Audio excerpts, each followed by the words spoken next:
অঞ্চলভেদে এই পিঠার নাম হয়েছে এক এক জায়গায় এক এক রকম। ছাইয়া পিঠা, দোল্লা পিঠা, মেরা পিঠা, আরও কত নামে যে ডাকা হয় এই পিঠাকে। আজকে হাজির হয়ে গেলাম ছাইয়া পিঠা বা মেরা পিঠার রেসিপি নিয়ে। আমি প্রথমে 4 কাপ পরিমাণ চালের গুঁড়া তাওয়ায় টেলে নিয়েছি। আমি আরেকটা প্যানে 4 কাপ পরিমাণ পানি নিয়েছি, আর এতে দিয়ে দিলাম 250 গ্রাম পরিমাণে গুড় আর 250 গ্রাম পরিমাণে কোরানো নারিকেল।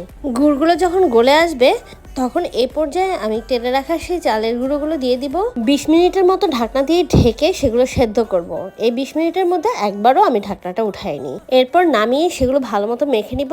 মাখা হয়ে গেলে আমি মেরা পিঠার শেপ দিয়ে তৈরি করে নেব মেরা পিঠা বা ছাইয়া পিঠা। এখন ভাপে দেওয়ার পালা। আমার কাছে স্টিমার ছিল, আপনারা চাইলে আপনাদের সুবিধা মতো স্টিমার তৈরি করে নিতে পারেন। আমি প্রায় 30 মিনিটের মতো ভাপে দিয়েছিলাম। এরপর নামিয়ে গরম গরম পরিবেশন করব। বাই দ্য ওয়ে, আমার রেসিপি কেমন লেগেছে আমাকে কমেন্টসে জানাবেন। আমার পাশে থাকবেন। ধন্যবাদ।